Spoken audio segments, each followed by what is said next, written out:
আসসালামু আলাইকুম, স্বপ্ন ইলেকট্রনিক্সের পক্ষ থেকে আরো একটা নতুন ভিডিও নিয়ে চলে আসলাম। তো আজকে আমরা একটা 36 ভোল্টের মেশিন বানাবো। তো আপনারা যারা 36 ভোল্টের কিংবা 48 ভোল্টের আইপিএস বানাতে চাচ্ছেন, 48 ভোল্টের মেশিনগুলো একটু ক্রিটিক্যাল সেনসিটিভ হয়ে থাকে। তো আজকে আমরা একটা 48 ভোল্টের মেশিন বানাবো। আপনারা যারা 48 ভোল্ট কিংবা 36 ভোল্টের আইপিএস বানাতে চাচ্ছেন তারা কিভাবে বানাবেন আজকের এই ভিডিওতে A to Z আপনাদেরকে একদম সম্পূর্ণ দেখাবো। আর ভিডিওটা একদম সম্পূর্ণ দেখার চেষ্টা করবেন, কারণ এখানে খুবই ইম্পর্টেন্ট কিছু তথ্য আপনারা জানতে পারবেন। আমার হাতে যে সার্কিটটি দেখতে পাচ্ছেন এটি হচ্ছে একটি ডিএসপি পিওর সাইন আপের বোর্ড, কি মানে বড় সাইজের বোর্ড। এখানে মসফেট হিসাবে দেওয়া আছে হচ্ছে 130N। তো এখানে 130N মসফেটটা আমরা কেন ব্যবহার করলাম, কারণ বাজারে যেসব মসফেট আমরা নর্মালি ব্যবহার করি সেগুলো থাকে হচ্ছে 12 ভোল্টের কিংবা 24 ভোল্টের। তো এটা হচ্ছে 48 ভোল্টের মসফেট। তো এখানে ব্যবহার করা হয়েছে 48 ভোল্টের মসফেট। ট্রান্সফরমার হিসেবে আমরা যেটা ব্যবহার করেছি একটু দেখাই।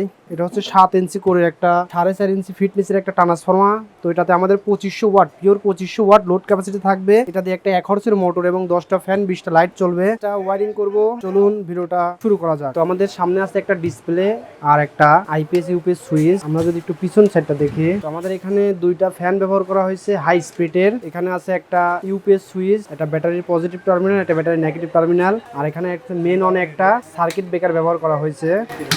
আর এখানে আমরা যে সকেটটা ব্যবহার করেছি সেটা হচ্ছে খানের সকেট, খুবই হাই কোয়ালিটির একটা সকেট। আর প্লাগটা দেখতে পাচ্ছেন অনেক হেভি একটা প্লাগ। আর এখানে আমাদের প্রোটেকশন হিসেবে দেওয়া আছে দুইটা ফিউজ। এই হচ্ছে মোটামুটি আমাদের কভার। তো এটা হচ্ছে আমার ইউপিএস সুইচ। তো আউটপুট সকেটের যে নেগেটিভটা আছে এই নেগেটিভটা আমরা কিভাবে কানেকশন করব। তো অনেকে এই জায়গায় একটু ফল্ট করে ফেলান। তো আমার যে এসি কর্ডটা আছে, এসি কর্ডের যে নেগেটিভটা আছে মানে নিউট্রাল, এই যে এনতে নিউট্রাল।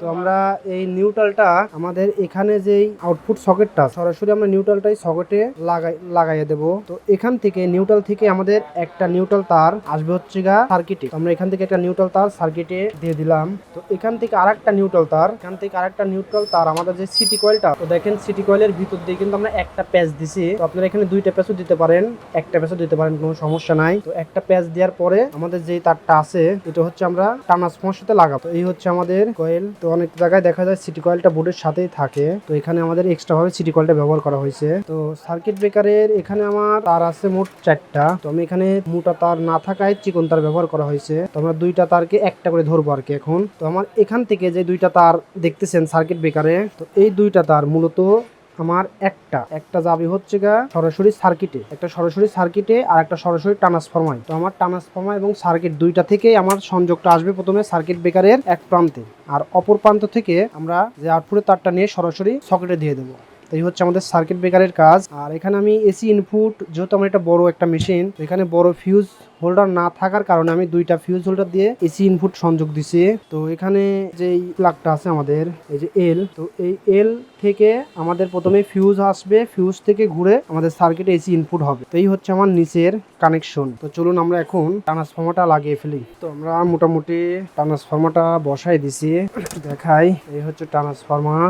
তো দেখেন আমার এখানে আবার একটু বলি যে সিটি থেকে নেগেটিভ থেকে সিটি এক প্যাচ ঘোরার পরে যে সংযোগটা আসছে এটা হচ্ছে আমাদের নেগেটিভ, আর আউটপুট থেকে যেটা আসছে সেটা হচ্ছে এখানে লাগবে। আর এখান থেকে একটা তার আমাদের সার্কিট ব্রেকারে আসছে, সার্কিট ব্রেকার থেকে আবার সার্কিটে যাবে, এটা হচ্ছে আমাদের আউটপুট। এখানে আমাদের মোটামুটি কাজ শেষ। এখন আমরা তো ভিউয়ার্স মোটামুটি আমাদের নিচের সাইডের সম্পূর্ণ কাজ শেষ। নিচ থেকে যে সংযোগগুলো আমি একটু আগে বলছিলাম সেগুলো এখানে আমি নিয়ে আসছি। তো এখানে কোনটা কি কি লাইন আমি একটা একটা করে সংযোগ দেব। আর আপনাদেরকে তার আগে একটু সার্কিট বিষয়ে আপনাদেরকে একটু তথ্য দেই।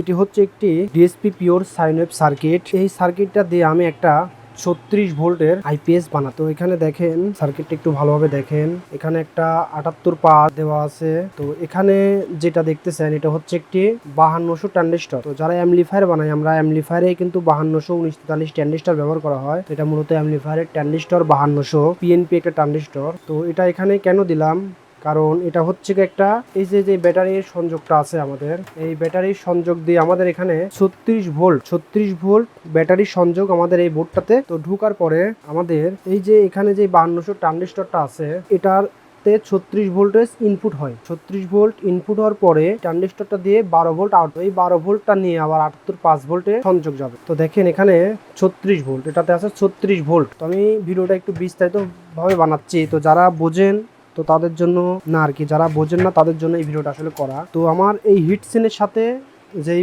তারটা দেখতেছেন এটা হচ্ছে গা পজিটিভ, আর বোর্ডের পিছনে যেই তারটা দেখতেছেন এটি হচ্ছে গা নেগেটিভ, ব্যাটারির নেগেটিভ প্রান্ত। তো এটা হচ্ছে গা ব্যাটারির নেগেটিভ টার্মিনাল আর এটা হচ্ছে পজিটিভ টার্মিনাল। তো ঠিক পজিটিভ হিটসিনের নিচেই যেগুলো থাকে অপোজিটিভ, মানে অর্থাৎ আপনার যে ভিতরে যে ক্যাপাসিটার আছে, ক্যাপাসিটারগুলো যদি দেখি, ক্যাপাসিটারের নেগেটিভ পজিটিভই মূলত হচ্ছে গা এই বোর্ডের ব্যাটারি নেগেটিভ পজিটিভ কারেন্ট। তো এখন আমরা যেই নেগেটিভ সংযোগটা এখানে দিছি, আমরা একটু বোর্ডটা দেখেন। তো 48 ভোল্ট এবং 36 ভোল্টের আইপিএস আমরা যারা বানাই, তো এখানে একটু দেখেন আমি যে তারটা মানে সোল্ডারিংটা করছি, এখানে একটা 14 নম্বর তামার তার, 14 নম্বর তামার তার আমি এখানে কিন্তু দেওয়া আছে। আপনারা আশা করি বুঝতে পারতেছেন যে এখানে কি পরিমাণের লোড ক্যাপাসিটি নেবে। এখানে আপনার এই মেশিনটা যখন রান হবে এখানে প্রায় 100+ অ্যাম্পিয়ার কিন্তু এই তারের উপর দিয়ে পার হয়। তো এটার আমি মেশিনটা যখন চালাবো, রান করব, তখন আপনাদেরকে দেখাবো এখানে কি পরিমাণের অ্যাম্পিয়ারটা লোড নেয়। তো এখানে দেখেন আমি যে নাটগুলা ব্যবহার করছি, তো এখানে এই নাটগুলা ব্যবহার করার মূল যে কারণটা,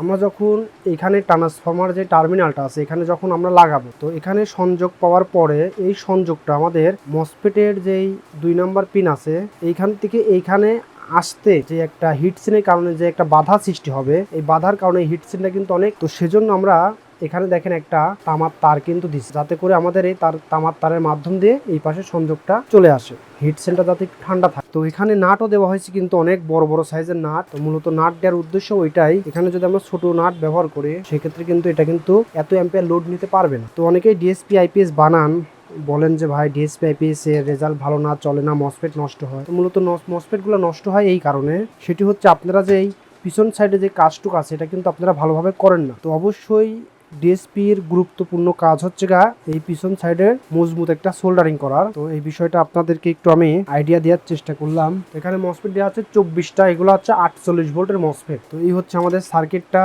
তো ভিউয়ার্স এতক্ষণ বললাম সার্কিটের বিষয়, তো চলুন আমরা এটার কানেকশনটা করে ফেলি। তো একটা ডিএসপি সার্কিটে মূলত কতগুলা সংযোগ থাকে আমরা একটু ক্লিয়ারলি দেখি। তো প্রথমে আমাদের যে সংযোগটা সেটা হচ্ছে ব্যাটারির পজিটিভ এবং ব্যাটারির নেগেটিভ। তো ব্যাটারির পজিটিভ ব্যাটারির নেগেটিভটা আমরা দিয়ে দিই। এখন যে সংযোগটা বাকি আছে সেটি হচ্ছে এখানকার যে 3টা কানেকশন আছে, একটা হচ্ছে লোড অর্থাৎ আউটপুট ভোল্টেজ, এবং ফেজ মানে ইনপুট ভোল্টেজ, আর এন মানে নেগেটিভ। আমাদের এখানে একটা, দুটা, 3টা সংযোগ যাবে। আর এখানে যদি আমরা দেখি একটা সিটি কয়েল, আর এখানে ইনভার্টার সুইচ, আর এখানে ইউপিএস সুইচ। তো এই হচ্ছে মোটামুটি আমাদের কানেকশন। কিন্তু ডিএসপি আইপিএস কিন্তু খুবই অল্প কানেকশন। আমরা দেখেছি ডিএসপি আইপিএস যারা বানায় এখানে কিন্তু বেশি একটা কানেকশনের ঝামেলা নাই, আবার ট্রান্সফরমাতে কোনো ঝামেলা নাই, ট্রান্সফরমাতে মাত্র 4টা তার। তো ডিএসপি আইসি মোটামুটি কিন্তু ডিএসপি একটা আইপিএস যদি আপনারা বানাইতে যান, এটার কিন্তু কাজ করতে গেলে কিন্তু মোটামুটি একটু মানে ভালো লাগে আর কি, মানে একদম ফ্রেশ, কোনো ঘিসিমিসি নাই। তো এই হচ্ছে আমাদের সার্কিট। তো আমরা এখন সংযোগ দেব। এটা হচ্ছে মূলত সিটি কানেকশন। আমরা যে সিটি একটু আগে আপনাদেরকে দেখাইছিলাম সেই সিটির কানেকশন এটা দিলাম। তো এখানে আমাদের যে সিটিটা ব্যবহার করছি এটা হচ্ছে গা তারআলা বড় সিটি। তো এই হচ্ছে আমাদের সিটি কানেকশন।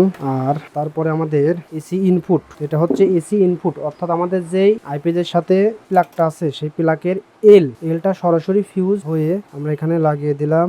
আর এটা হচ্ছে আমাদের নিউট্রাল কানেকশন, আমাদের আউটপুট কানেকশন। তো মোটামুটি আমাদের কানেকশনটা শেষ, আর কোনো কানেকশন আমাদের এখানে নাই। তো আমরা এখন এখানে একটা আইপিএস আর একটা ইউপিএস এর সুইচের কানেকশন দিলে আমাদের মোটামুটি ওয়ারিং এর কাজ শেষ। আইপিএস আর ইউপিএস এর সংযোগ দেওয়া শেষ, ওয়ারিং এর কাজ শেষ। তো আমি একটু টোটাল একটা দেখাই। তো এই হচ্ছে আমাদের বডি, এই হচ্ছে আমাদের ডিসপ্লের কানেকশন, এটা হচ্ছে আমাদের সার্কিট। এখানে আমরা যে 12 ভোল্টের লাইনটা দিছি এখান থেকে এখানে একটা ক্যাপাসিটর দিতে হবে। তো এখানে আমরা এনটিসি লাগাইছি, এনটিসি সার্কিট, এটা হচ্ছে এনটিসি সেন্সর। তো এখানে যখন হিট সেন্টার যখন হিট হবে তখন এই ফ্যানগুলা ঘুরবে। এই হচ্ছে আমাদের টোটাল একটা, এই হচ্ছে আমার কাজের চেম্বার। তো দেখেন এখানে কত কিছু লাগানো আছে। এটা হচ্ছে আমার কম্পিউটার, তো এটা হচ্ছে আমার কম্পিউটার, এটা হচ্ছে আমার ক্যামেরা, এখানে আমার কম্পিউটার সার্কিট, এখানে আমার পাওয়ার সাপ্লাই, তারপরে এখানে মিটার টিটার আছে। এই হচ্ছে আমার কাজের একটা জায়গা আর কি। আর এটা হচ্ছে আমার আইপিএস। আইপিএসটা আমার দোকানে এখন চলতেছে মোটামুটি, আমি একটু দেখাই। এটা কিন্তু একদম রানিং। এটা হচ্ছে আমার দোকান। তো ভিউয়ার যারা এ ধরনের সাইনবোর্ড যাদের প্রয়োজন অবশ্যই আমাদের সঙ্গে যোগাযোগ করবেন, কারণ এ ধরনের সাইনবোর্ডও কিন্তু আমরা তৈরি করে থাকি। তো দেখেন এগুলার কাজ আমি কন্টিনিউ করি। এটা হচ্ছে আমার ছোট্ট একটা দোকান। তো আগামীকালকে মেশিনটা চেক হবে, তো আর একটা ভিডিও কালকে আসবে।